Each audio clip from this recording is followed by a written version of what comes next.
actually all together, not via Zoom. So we're super excited to be here. And we're going to be talking about COVID-19 and all things legal, basically, although not really all things, because if we were to discuss all things, we'd be here for weeks and weeks and weeks. But in any event, I'm so excited to be here with my esteemed colleagues and friends, Hugh Woodrow and Samantha Faulkner of the Cronin Law Firm. Hello, everybody. A little delayed, but that's okay. They're so excited, let me tell you. But anyway, we were attempting to be here about 15 minutes ago. We were punctual, but we had some issues, some technical difficulties, but we're so excited that it's working now. And hopefully you guys are too. So, you know, the elephant in the room, although perhaps it's, you know, many, many, many elephants in the room, is the COVID-19 vaccine. And there are so many polarizing opinions and issues and viewpoints and perspectives. And we're here to dispel some of the legal concerns around it. And I know there are a lot of medical issues and people not wanting to get it, and people definitely wanting everybody to get it and imposing their opinions on others and vice versa. So it's just a real hot topic. And you know, the best way to approach anything is by learning all sides of an issue and understanding perhaps someone else's perspective before you render your own, or keep your own opinion, but allow that other person to discuss his or her own, you know, opinion. And it is a safety issue. It is a public concern. And that being said, there are issues relative to vaccines that have been around for many, many years. And that's something that we want to talk about today as well. So like any issue in the law, if you are a litigator, that is someone who goes to court, we have to know our side. We have to know the facts. We have to know the evidence. We have to know the other person's side as well. And then we have to persuade the jury or the judge, if it's a bench trial, as to our side so that we get the verdict in our favor. Now, in this case, the media is definitely out there presenting its side of the issue. And what is not really known are the little peculiarities in the law relative to both sides. So I thought because there are so many issues to discuss, it's probably better to just start small. So we're going to start with the employer-employee relationship and the legal issues surrounding that relative to the vaccine. And then we'll probably spill over into the educational arena as well. So I think, you know, without further ado, let's go to Hugh for our first topic. And let's really look into the employer-employee issue. Now, you know, as we discussed earlier before we were live, we were talking about how long really vaccines have been around. And you know, way back when, you know, in the days of polio, back in 1906, we had very similar issues. So why don't we talk about that and then how it relates to the employment arena? Sure. So, you know, going back, what you were talking about earlier, going back, you know, as far as smallpox in the late 1800s, early 1900s, Spanish flu, there are Supreme Court cases dating that far back that state that a state or a government entity can actually mandate vaccines for the protection of public health and safety. So I mean, this is not really a new topic. Mm-hmm. I mean, we haven't had a mainstream media event on it in a very long time. So most people think this is new and the government's doing something it's never done before and can't do. Well, it's really not, but they're not actually mandating it yet. So well, and yeah. that's because it's technically, and I don't know how many of you know this, but technically, because the FDA has not approved the so-called vaccine, it's really not quote unquote labeled a vaccine yet. It is an experimental drug at this point. And when you do get the vaccine or the 2 shots for, you know, different varieties of the vaccine, you have to sign basically a waiver, a disclaimer that you know this is experimental. And basically you are among the pilot program, so to speak, the testing of this particular medicine or drug. And because of the new approach to this vaccine or this potential vaccine with the mRNA. We did some research into that as well. That's how it was rolled out, or able to be rolled out a lot faster than traditional vaccines. But that being said, it is still experimental. And until it does get that FDA approval, the government at this point is not mandating it. Don't you agree with that statement? Yeah, for sure. The FDA has approved this for use, but it is not an approved drug or vaccination or vaccine. When there is a difference in that. And like you stated, most people don't realize that anyone who's getting the vaccine now is part of the test pool. That they are lack of a better word, a lab rat.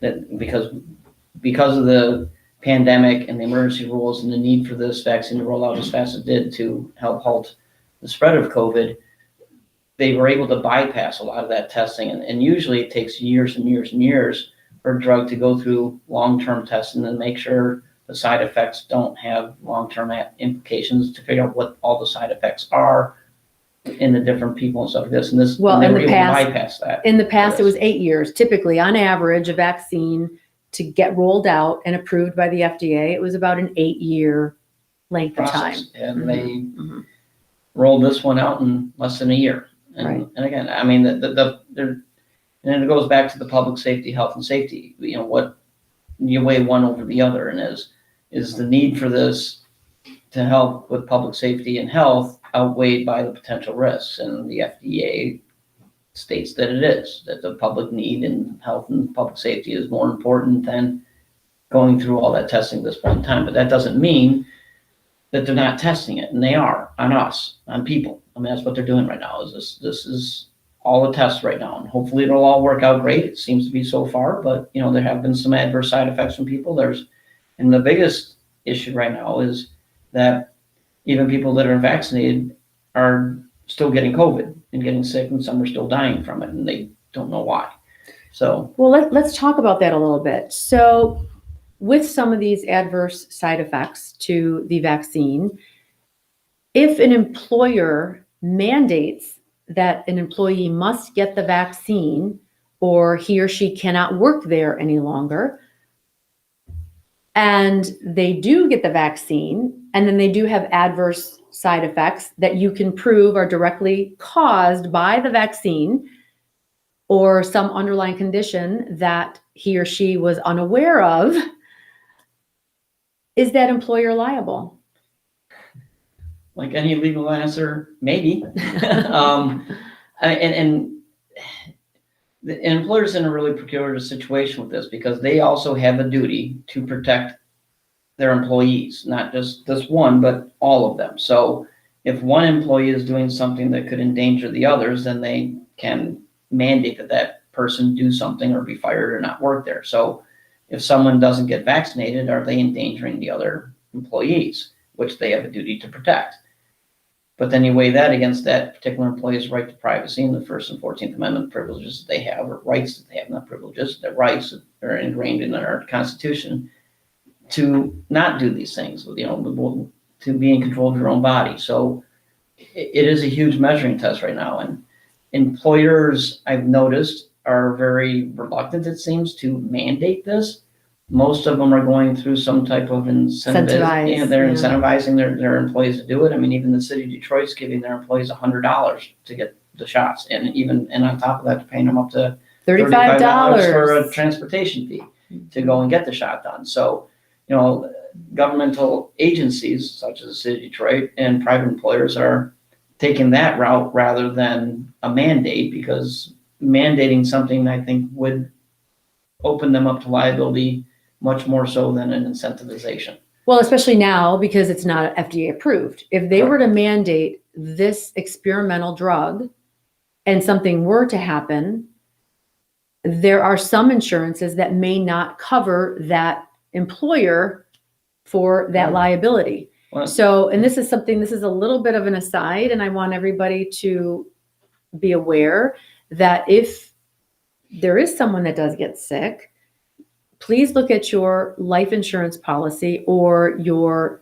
policy relative to your employment, whether it's an E&O or any other kind of insurance plan, and read the fine print, because a lot of them, which even predate COVID-19 or the vaccine, would say that they would not cover any type of experimental medication or drug or treatment. So please be mindful and aware of that. Sam, did you want to add anything to that? Oh, I just wanted to say that the risk of liability to the employer is probably higher if they mandate the vaccine rather than the risk of liability for someone contracting COVID at work, because it'd be much harder to prove that COVID was contracted in the office setting or manufacturing setting, whatever type of employment setting you have. It would be a lot harder to prove that COVID was contracted there rather than an injury from the vaccine or a bad consequence from the vaccine that your employer mandated. So I think it increases the liability to the employer in that respect. Mm-hmm. Especially a private sector employer. So, and I mean, with the governmental or public employers, I mean, they have governmental immunity on their side as well, which is a pretty powerful defense and hard to get over. So, Well, in normal lawsuits, un-COVID related, but I mean normal, because lawsuits really aren't normal. We don't come up with the facts; they just kind of come upon us. But when, for instance, like a school were to mandate their students, and the lower grades are different from obviously universities, but you would have to show gross negligence, and that's very hard. Piercing the governmental immunity aspect or getting around it is very hard to do. And in this case, sure. there's really how can you show gross negligence in mandating a vaccine when it's a national or global pandemic, issue? Yeah, for sure. Again, it goes back to the mandating versus incentivizing. Now we're moving into the schools and whether they can mandate or not. And I do find it interesting that some schools, college level ones, are mandating that the students get vaccinated, but they cannot or are not mandating the employees to be vaccinated. Mm-hmm. And again, I think it goes to the employee-employer relationship is different than a student educational institution thing. The student has a choice. They don't have to go there. So if they don't want to get vaccinated, they can go find a school that doesn't require it. I don't know how many of them out there don't require it. Most, I think, do, but it's still a choice. They can choose not to go to school. Whereas an employee-employer, you can't mandate someone to have that vaccination as a term of their employment because it's infringing on their constitutional rights on an employment level. And that's different than a student level. So there is a lot of talk about the incentivizing of the vaccine. And if an employer provides any kind of incentive for the employee to get the vaccine, does that form a contract? It forms a contract in terms of them saying, if you go get it, I'll pay you. So if you go get it, they have to pay you. But does it open the employer up to more liability because they entered into a contract?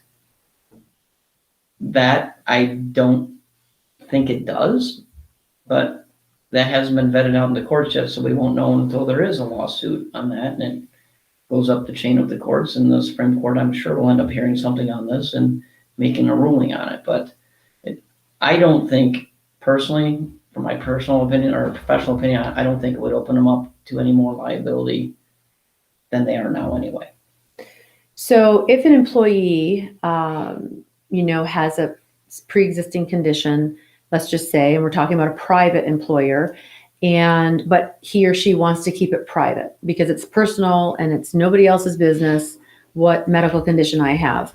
But that employer mandates now and we're talking about now, we're not talking about when the vaccine does get approved, but we're talking about now in the experimental phase.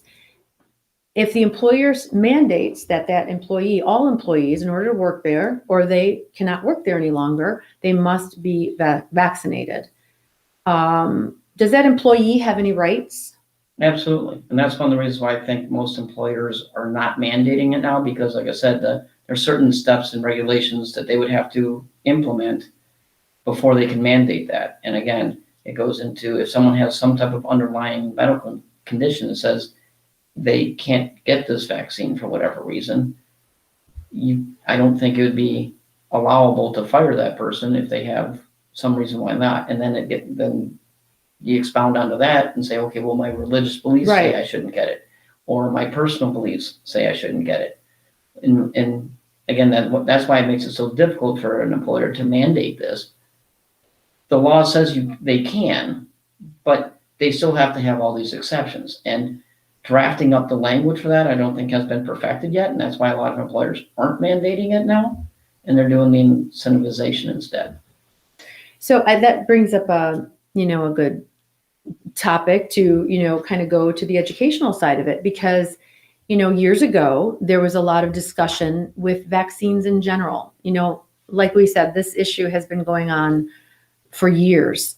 And when the issue of certain vaccines that the state would require children to receive in their youth, unless if they didn't receive those vaccines, they couldn't go to school. And even private schools were then requiring all of that. But then some of these vaccines caused very significant and fatal issues. And then these companies were sued. So, we know that now, especially with the COVID-19 and other vaccines, they're immune from liability. It was determined that some of these companies were immune. So what can they do? And, with those other vaccines, we know that people can be exempted from having the vaccine. There are these exceptions, like you said, whether it's religious beliefs, personal beliefs, other problems, other autoimmune or underlying conditions. What are these options that people have? Well, like you're saying, I mean, pharmaceutical companies are immune from liability for production of this. So if you have an adverse side effect from getting the vaccine, you can't sue them. That came about, I believe, during the Reagan era, where it was getting difficult to get pharmaceutical companies to develop vaccines because they're very expensive to do it. And if they have one adverse effect, one death or something of that nature, they're going to get sued and lose millions and millions of dollars. So the government set up they enacted this law that says they are immune from liability. And that's been around for a long time. This isn't just now for COVID. So people are like, oh, well, the pharmaceutical companies aren't even liable for making this COVID vaccine. Well, they haven't been liable for vaccines for Long time. 30, 40 years. So none of this stuff is really new. It's happened before. But the government does have, sort of like what they call a slush fund that has been developed that it is funded by, taxpayers and pharmaceutical companies and everything. They put this money in there. And if you have an adverse side effect from a vaccine or a drug or something like that that's been approved by the FDA, then you make a claim to this fund for whatever you need, attendant care to help you get better, to compensate you for not being able to work anymore, whatever it is. It's kind of like making a claim to Social Security. Well, they're even allowing that for COVID too, though. Correct. The COVID vaccine, and that's not FDA approved yet. Well, it's approved for use, but it's not approved as a vaccine or drug, and there's a slight difference, but it makes a difference. So that it has been, The I shouldn't say CI approved, it's been for authorized. It's been emergency use. authorized for use, Authorized for use. not approved. It's the So- CICP, right? Yes.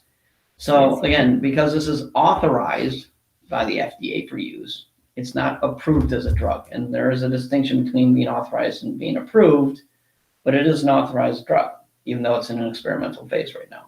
So because it's been authorized by the FDA to combat COVID-19, you can make a claim against the fund if you have an adverse side effect. Right. But you can't sue the manufacturer. Well, and Sam, having a son in school, you've seen both sides of this issue, and with extracurricular activities, that's very significant now. And that's been happening actually over the last several months. There has been a lot of debate whether, is it right to mandate that children be given the vaccine? Yeah, and it's interesting the approach that some, my experience is mainly with travel baseball because that's our main activity. But there are a lot of private companies that run tournaments, and there's one in particular in New York that runs the pinnacle event of youth travel baseball, and you can only go when you're 12.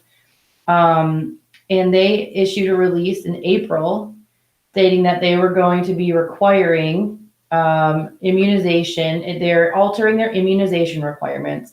And interestingly, in New York, there is no exception in their law for philosophical or religious exemptions for the vaccine requirements in the state of New York. Like Michigan does have those available to parents for schools and everything like that. So I had already been exposed to having issues with this particular tournament company and location about regular vaccination requirements, because in Michigan, if you don't want your kid to get vaccinated, you can fill out one of these waiver forms.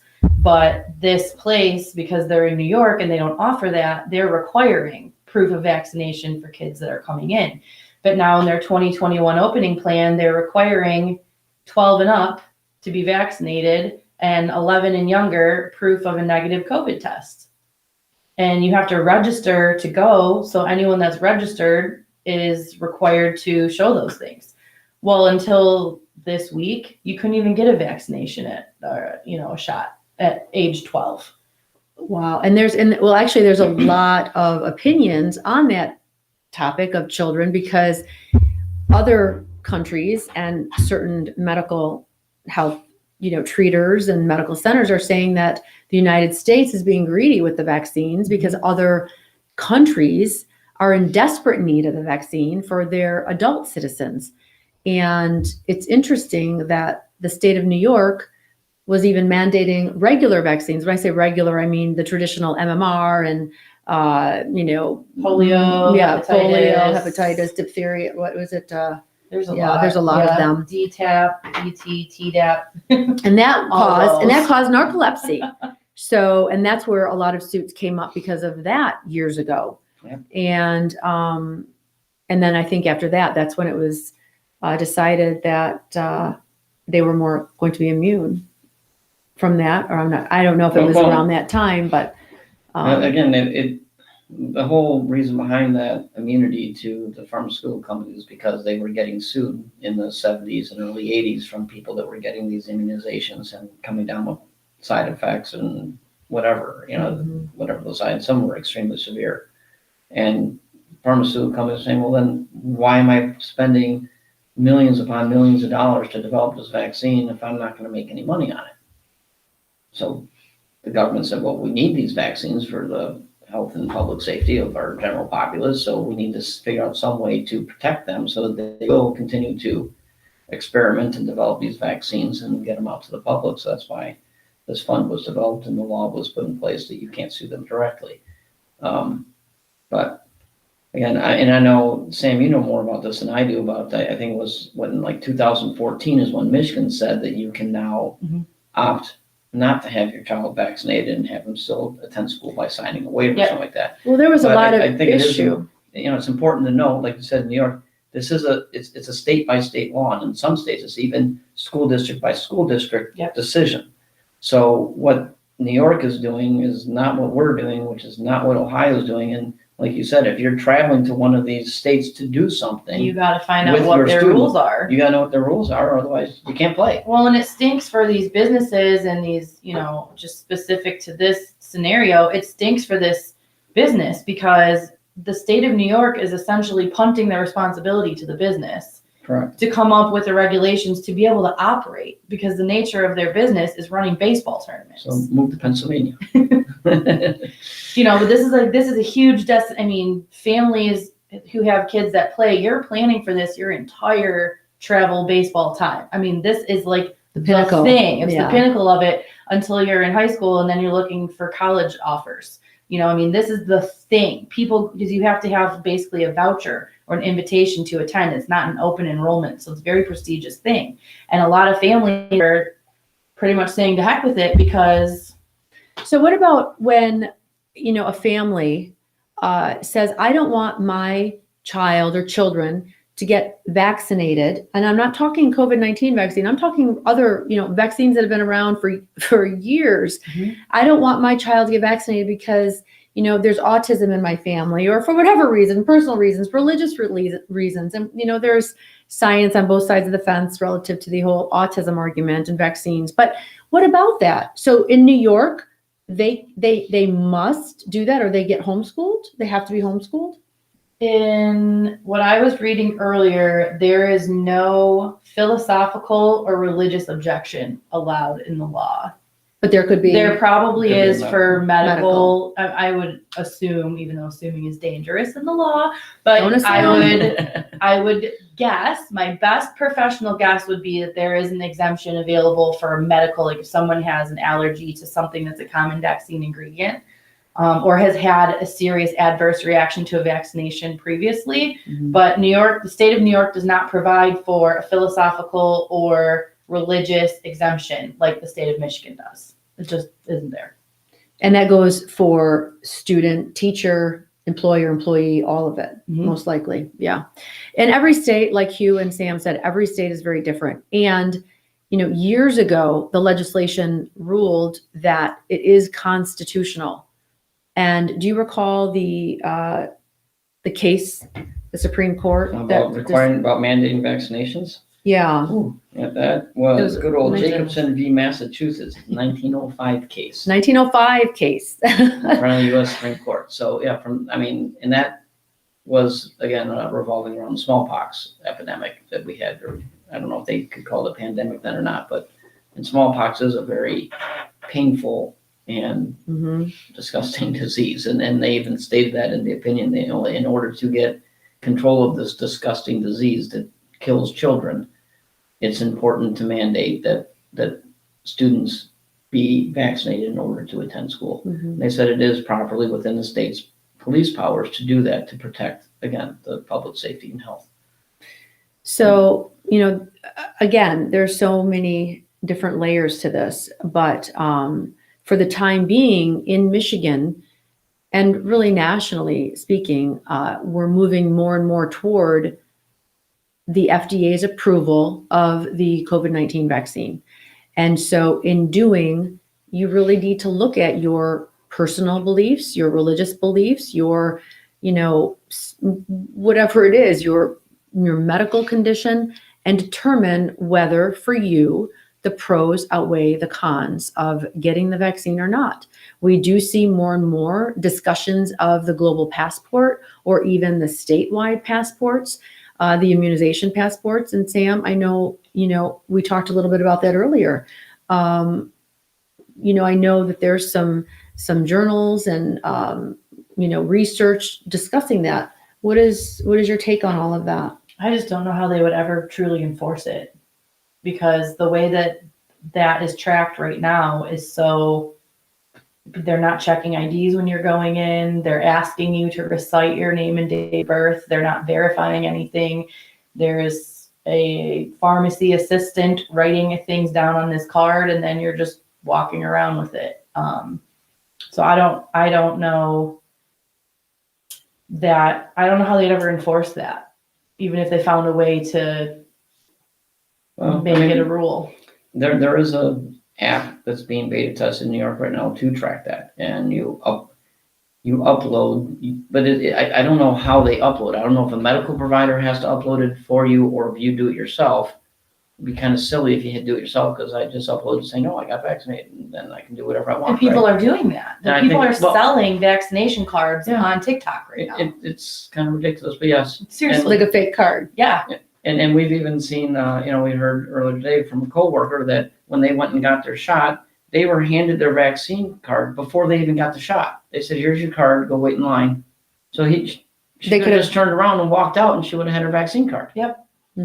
So. And then isn't that a violation of HIPAA to walk around with your medical records and your medical history? It's not a violation of HIPAA for you to do that. It's a violation of HIPAA for someone to demand to see it. Exactly. But all these, so here's the discussion. That's why it would probably have to be a self-reporting, because otherwise you'd have to sign a release at the time of getting the shot. And if you already have it, you didn't sign your release.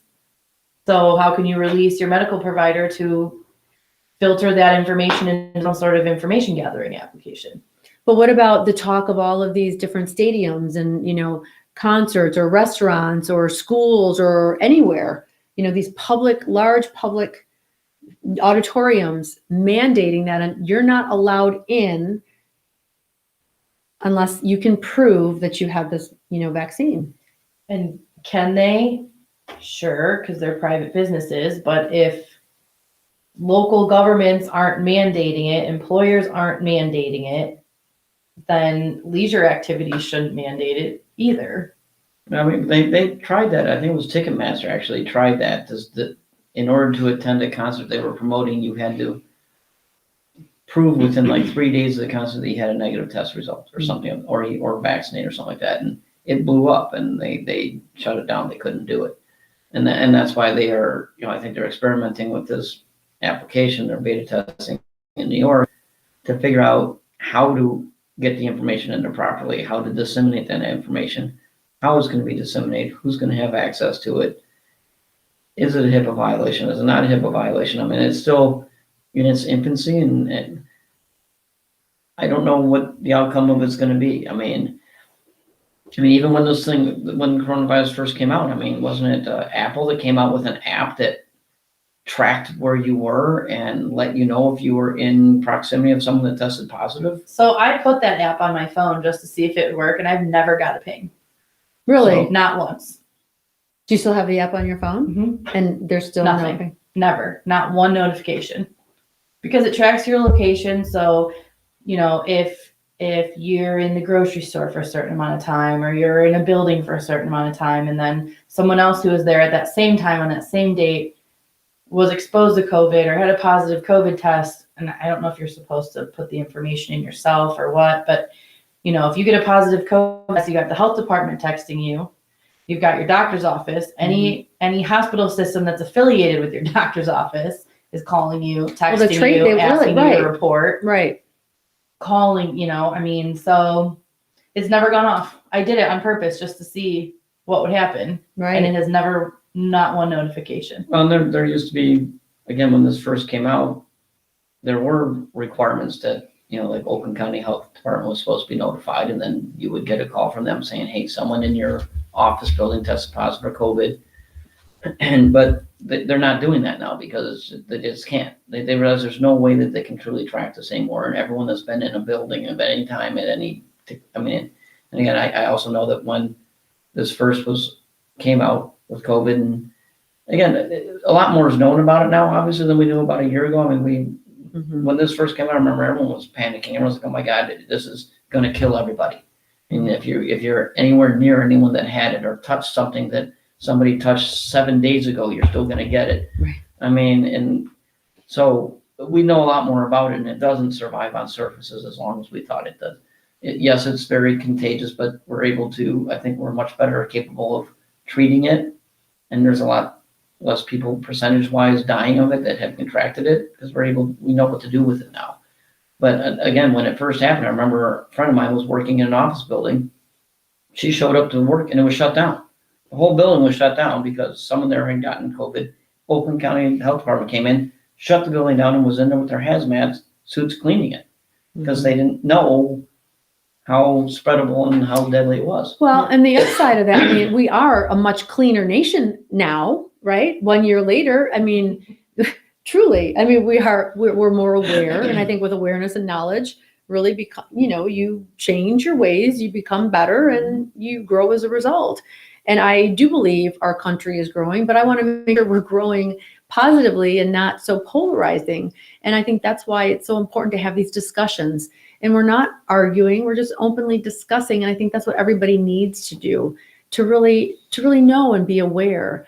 We were talking earlier about mandating these, vaccines for children. And let's go back to that topic about schools, because I think there's a really important, issue here that, we know that the teachers are protected. They don't necessarily have to get the vaccine or would not be required. We don't believe, right? Correct. But if the students are, let's just say, we know in New York, several universities are, mandating that the students be vaccinated. I know in Michigan as well, several universities are mandating that the students be vaccinated.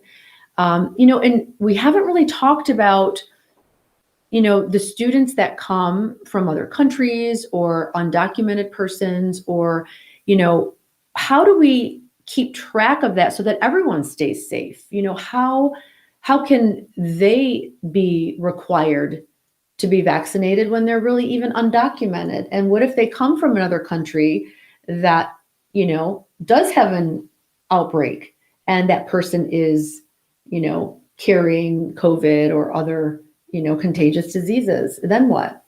I think there's a lot of travel restrictions in place and COVID testing. I've seen a lot of people online lately going to like resorts in other countries, and they're doing daily rapid tests and posting their pictures of their negative results. And It's very stringent to come back to the Yeah, States. yeah, You it's must be crazy. negative before Yep. they'll let you back in. Yep. But I'm talking about the undocumented persons. I mean, how, Yeah, I how can mean, we keep track of I'm that? saying, it's one thing to mandate people who are traveling to the United States through proper means to have that, and yeah, you can regulate that, but the people that come here through improper means or illegal means, or however you want to phrase that, how do you control it? Well, the answer is you You can't. can't.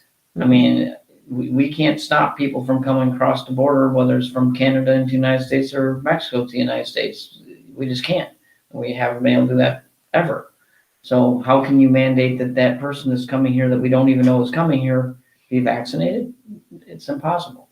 Now, what happens if you catch that person and you know that they came here through some not proper means? What do you do with them?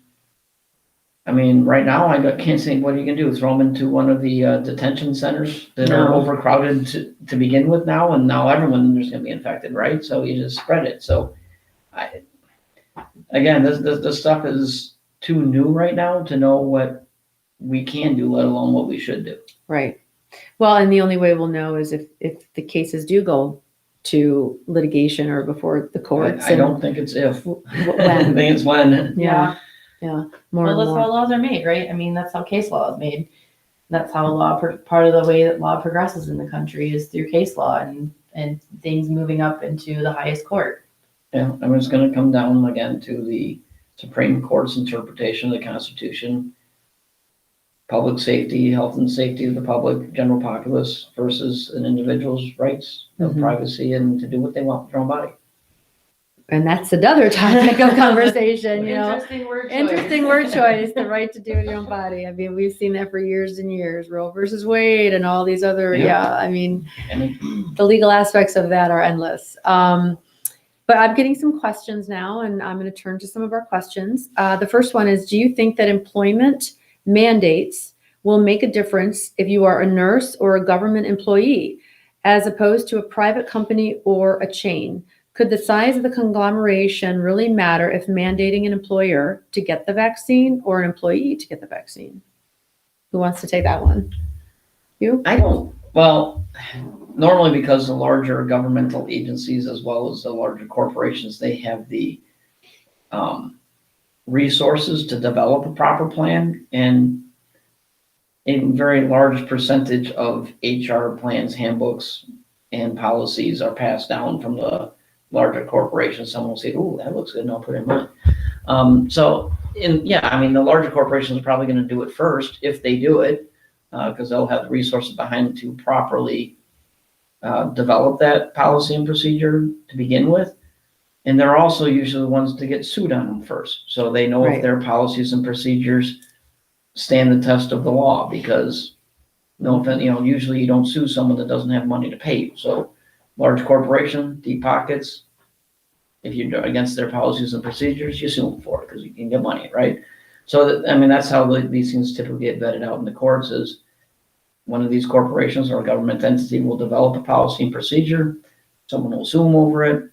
They'll get vetted out in the courts. Sometimes it's upheld, sometimes it's reversed. Sometimes the court will actually tell you, hey, you need to change it to this language instead of that language. If it says this, it'd be okay, but you said that, so it's not.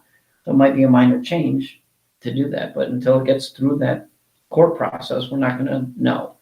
Right. But yeah, I think the government entities and or larger corporations will definitely be the first ones to put together the policies and procedures on that. And I think the other part of that question, the nature of the work will definitely make a difference. talking about, if you're a nurse versus what was the other. Yeah, a nurse or government employee. Yeah, I think that will definitely make a difference because of your level of exposure Right, and the risk posed to that employee. right. And I think, it's interesting, earlier on, we were talking about insurance policies and whether, they're allowed not to, insure or defend a company against any liability or lawsuit. And time will tell with that too, because when public policy is a concern or an issue, they must sometimes, they'll be forced, or the court will make its decision and determination or ruling that they are then forced to do it, even if their policy might preclude them from it. So, because it is a global concern. So here's another question. I feel torn as a teacher and a parent in that my kids must have the vaccine, yet I can teach my classroom and not take the vaccine, for now at least. How can I be required to give my children something we have no medical history on? We kind of touched on that earlier, but Sam, would you like to take that? I mean, it's kind of a loaded question. Well, I mean, it's a balancing between your rights to raise your children the way you want to within reason and public health concerns in other children. There is no right answer. Right. There is no one right answer. Well, and we know, like we said, it's such a huge, it's a huge It's a tough subject, yeah. but at the same time, like she was stating in her question, I believe is 100% correct. We don't have the information, we don't have the knowledge yet because we don't know truly what the long-term effects of this vaccine are going to be because it's only been out for a year. Well, and apparently there's breaking news now, not to interrupt you, but the CDC just announced fully vaccinated people can stop wearing masks indoors and outdoors. So, Which I think what? nothing. It was just amazing how that, yeah. What were you They gonna changed say? their mind on that on a daily. Yeah. But anyway, I am not a doctor. I am not going on with my sentence. Governor, oh wow, this is Ohio to award $1 million each to 5 adults who received at least one COVID-19 vaccine dose. Yeah, so you can enter for That's a a chance good to one. win. New Jersey's doing a shot and a beer program for legal adults who get vaccinated. Good old Jersey. There's free drink promotions in Connecticut and Washington, D.C. for the inoculated. The Yankees and the Mets are reportedly offering free tickets to fans who get vaccinated at ballparks before games. Okay, here we go. One step Well, that further. doesn't make any sense to me. One step further regarding the Right. liability. Yeah. They're incentivizing the shot, the vaccine. What if there are huge consequences medically as a result of that, or death? That has to be the risk the person getting the vaccination wants to take. Are Mets tickets worth vaccine injury to you? Not Or $1 million me. opportunity? But, I the know. chance to win $1 million, a free shot and a beer. I mean, it's all perspective, right? Yeah.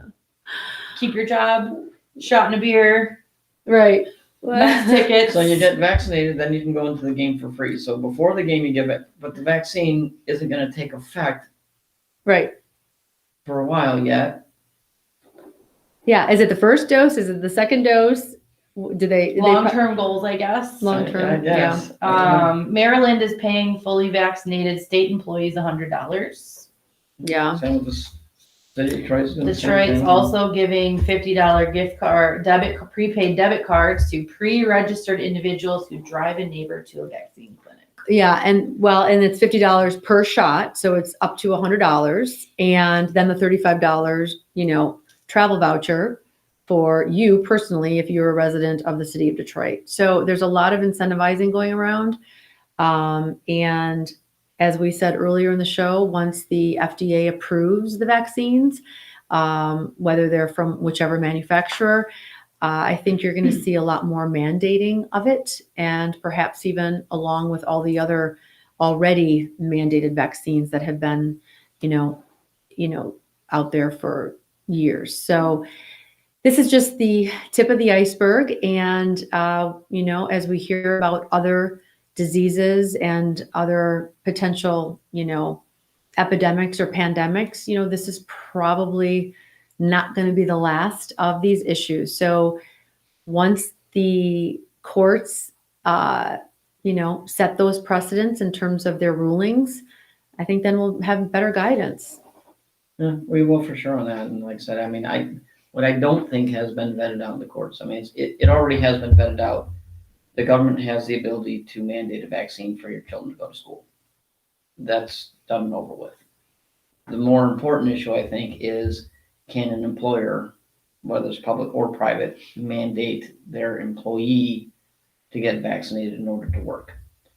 That's the larger question, I think, that hasn't been vetted out yet. And because I'm a lawyer, I'm quite interested to see how that turns out, because there's arguments on both sides. I understand both the arguments.